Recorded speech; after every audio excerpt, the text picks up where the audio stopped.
Puji nama Tuhan, selamat malam. Sebelum kita lebih jauh lagi menikmati hadirat Tuhan, membawakan setiap pujian penyembahan kita akan dengarkan kebenaran firman Tuhan. Mari buka Alkitab kita 1 Korintus pasal yang ke-6.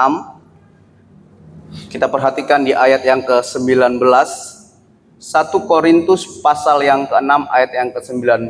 Kita bacakan kebenaran firman Tuhan ini bersama-sama.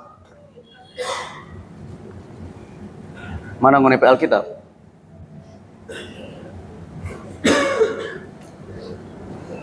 Sudah? Dalam hitungan ketiga demikian kebenaran firman Tuhan. 1, 2, 3.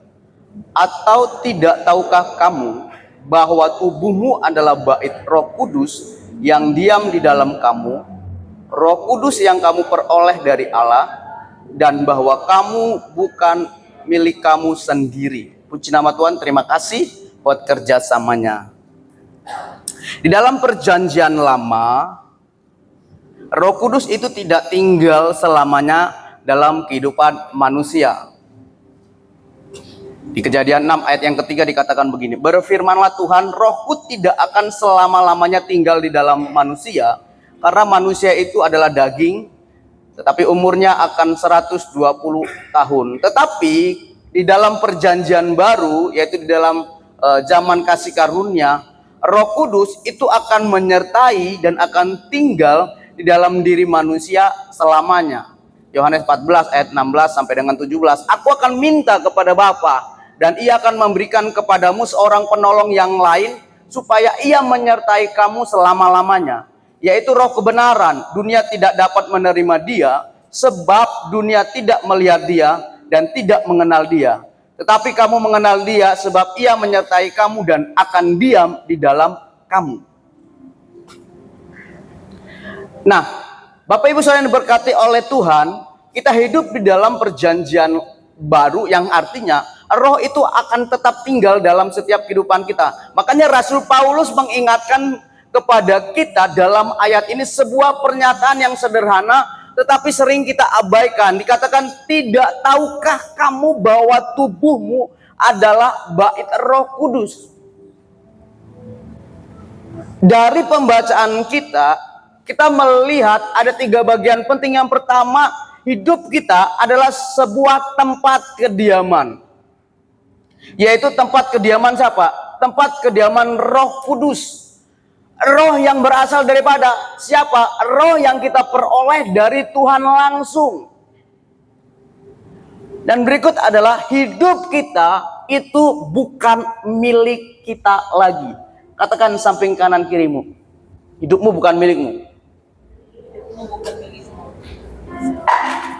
Sekalipun kau yang memberi makan, yang pelihara, yang mungkin setiap hari, setiap bulannya engkau ke salon, ya kan, pedi mani, rebonding, atau apalah.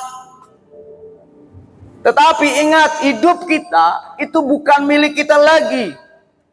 Karena hidup kita itu dibeli dan dibayar lunas itu oleh Tuhan. Artinya apa? Tuhan punya hak atas hidup kita. Makanya Tuhan jadikan hidup kita itu tempat kediaman dari Roh Kudus, yang bukan lain adalah Roh Allah sendiri. Pribadi ketiga daripada Tuhan. Tetapi ada banyak orang yang tidak menyadari akan hal ini. Sehingga tidak sedikit orang-orang yang mengatakan diri percaya tetapi masih hidup sembarangan. Hidup sesuka gue, hidup semau hatinya dia. Saudara, kalau kita menyadari bahwasanya hidup kita ini bukan milik kita dan hidup kita ini merupakan tempat kediaman Roh Allah, kita pasti akan menjaga kehidupan kita demikian rupa. Sebaik-baiknya, sewaspada-waspadanya. Ingat, minggu lalu Bapak Gembala sudah menjelaskan bagaimana kita sebagai orang-orang percaya harus memiliki namanya kedewasaan rohani, bahkan sampai mengalami namanya kepenuhan Kristus. Orang yang tidak menyadari bahwasanya dia tempat kediaman Roh Kudus, dia akan hidup sembarang, saudara. Dia tidak mau ikut aturan. Karena kalau kita perhatikan di dalam Yohanes, Roh itu akan membawa kita kepada seluruh kebenaran Tuhan. Orang yang tidak menyadari hidupnya tempat kediaman Roh, ya, hidupnya akan apa? Hidupnya tidak akan ada tujuan yang jelas. Hidupnya akan ngawur.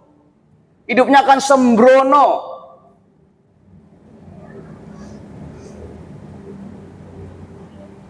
Saya tanya kepada kita semua, sadarkah kita hari ini bahwasanya hidup kita ini tempat kediaman Roh Kudus?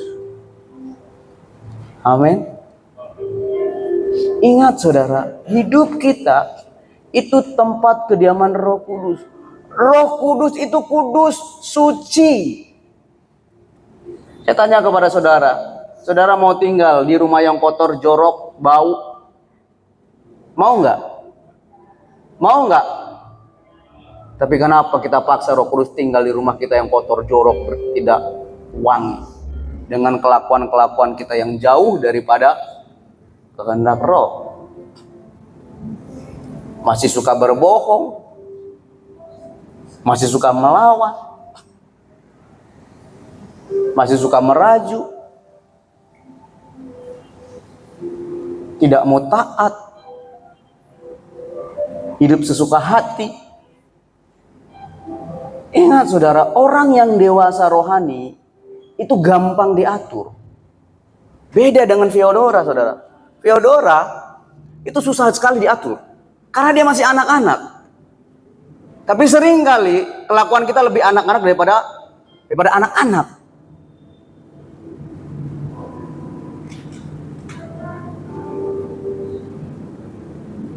Mari sadari, kita sudah dewasa dan kita menjadi tempat kediaman Roh. Saudara, ingat perjanjian lama dikatakan apa? Rohku tidak akan selamanya tinggal dalam diri manusia.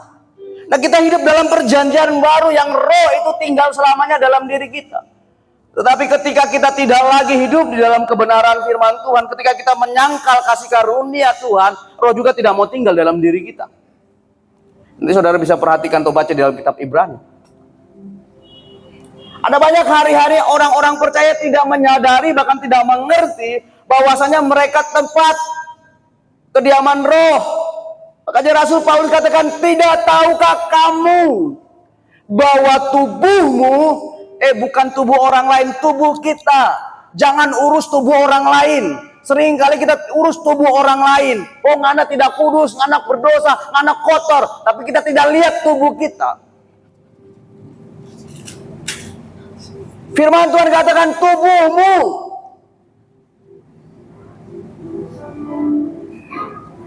adalah bait Roh Kudus yang diam di dalam kamu.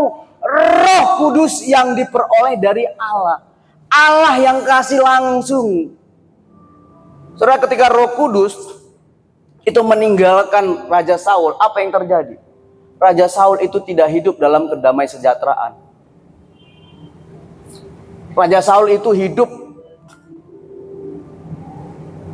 dalam apa? Dalam kekhawatiran, dalam ketakutan.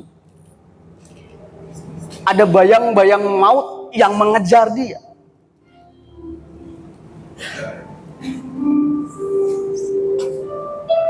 Apakah kita mau seperti Saul? Hidup tetapi mati. Memang secara manusia, secara jasmani kita hidup, tapi roh kita mati. Karena Roh Kudus tidak tinggal lagi dalam diri kita.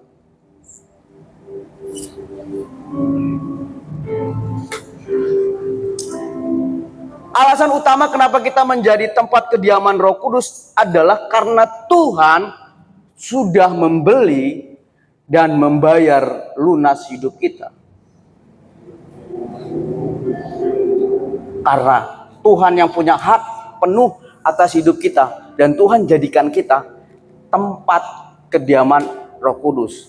Nah, orang-orang yang menyadari bahwasanya dia ya, bahwasanya dia merupakan tempat kediaman Roh Kudus, hal yang pertama yang dia lakukan adalah, mari kita perhatikan di ayat yang ke-17 di 1 Korintus 6 tadi. Tetapi siapa yang mengikat dirinya pada Tuhan menjadi satu roh dengan Tuhan. Jadi hal pertama, orang-orang yang menyadari bahwasanya dia tempat kediaman Roh Kudus, dia mengikatkan dirinya dengan Tuhan.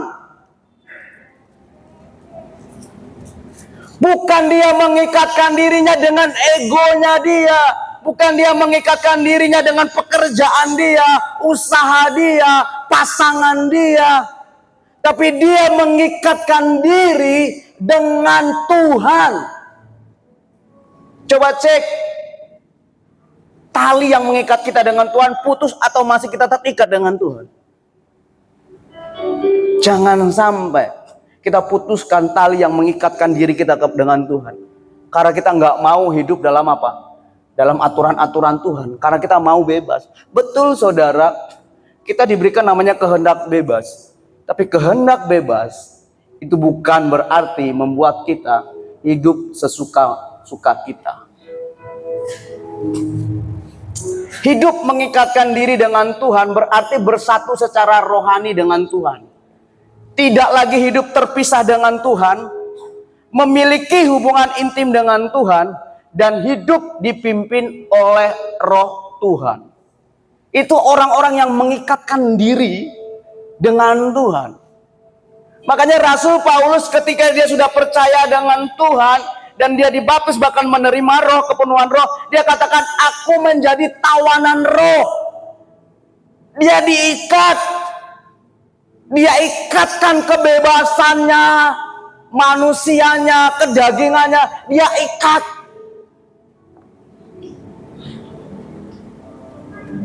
Rasul Paulus tidak lagi hidup sesuka hatinya dia, tapi dia hidup seturut dengan apa? Apa yang Roh Kudus kerjakan, apa yang Roh Kudus katakan kepada dia.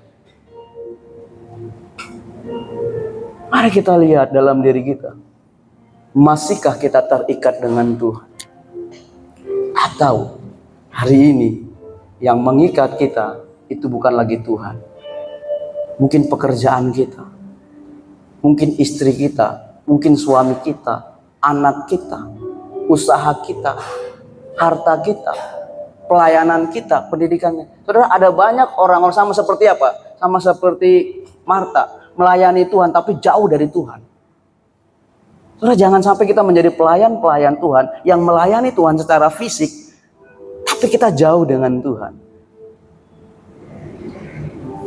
Tapi biarlah kita menjadi orang-orang yang tetap terikat dengan Tuhan. Itu yang pertama. Yang kedua, ayat yang ke-18 dikatakan begini. 1 Korintus 6. Jauhkanlah dirimu dari percabulan. Setiap dosa yang lain dilakukan manusia terjadi di luar dirinya. Tetapi orang yang melakukan percabulan berdosa terhadap dirinya sendiri. Yang kedua adalah ketika kita menyadari hidup kita tempat kediaman Roh Kudus, kita menjauhkan diri kita dari perbuatan-perbuatan dosa. Perbuatan-perbuatan dosa ini adalah perbuatan-perbuatan daging. Nah, kalau nanti saudara mau pelajari perbuatan daging itu Galatia 5 ayat 19 sampai dengan 21. Di situ dijelaskan bagaimana perbuatan-perbuatan daging. Bahkan di akhir ayat itu dikatakan perbuatan daging itu tidak akan mendapat bagian dalam kerajaan Allah. Betul, kita masih hidup dalam daging. Tapi yang kita kerjakan bukanlah perbuatan-perbuatan daging. Karena apa? Karena kita dipimpin oleh roh. Karena kita tadi terikat dengan Tuhan. Karena Tuhan akan membawa kita kepada perbuatan-perbuatan roh. Bukan perbuatan-perbuatan daging. Sekalipun kadang secara jasmani kita sakit. Makanya mengikut Yesus itu kan apa? Pikul salib dan menyangkal diri setiap hari. Nggak enak. Tapi itulah perbuatan rohani yang harus kita kerjakan. Ketika kita disakiti bukan balas tapi mengampuni. Mendoakan. Mengasihi. Itu perbuatan rohani. Dan orang-orang yang sudah percaya kepada Tuhan dan menyadari menjadi tempat kediaman Roh Tuhan, ketika dia berdosa, itu karena jatuh, bukan karena sengaja. Karena bukan karena hidup. Yang terakhir, yang ketiga. Ayat yang ke-20 dikatakan begini. Sebab kamu telah dibeli dan harganya telah dibayar lunas. Karena itu muliakanlah Allah dengan tubuhmu. Ingat, tubuh ini tempat kediaman roh Allah. Jadi kita harus memuliakan Tuhan dengan tubuh kita. Bagaimana cara kita memuliakan Tuhan dengan tubuh kita? Dalam Matius 5 ayat 13 sampai dengan ke-16, kita harus menjadi garam dan terang. Atau yang menjadi tema sentral kita tahun ini, yaitu kita harus bersinar untuk memuliakan Bapa kita di surga. Jadi yang menjadi pertanyaan, sadarkah kita kalau hidup kita, tubuh kita adalah tempat kediaman Roh Kudus? Kalau kita menyadari hidup kita, tubuh kita tempat kediaman Roh Kudus, kita tidak mungkin hidup lagi dalam perbuatan-perbuatan dosa. Kita pasti mengikatkan diri kita dengan Tuhan. Sekalipun terkadang ketika kita mengikatkan diri kita kepada Tuhan, ada rasa sakit secara jasmani yang harus kita terima. Kita harus memuliakan Tuhan dengan tubuh kita. Hidup kita itu harus mempermuliakan Tuhan. Jadi mari sebagai orang-orang percaya, terlebih sebagai jemaat GPD Eklesia, baik engkau sebagai pelayan Tuhan, majelis diaken, full timer, hamba-hamba Tuhan, anak-anak remaja, anak-anak muda, sadarilah, ingatlah bahwasanya tubuh kita itu tempat kediaman roh Allah, roh yang Tuhan berikan langsung kepada kita. Tundukkan kepalamu. Amin.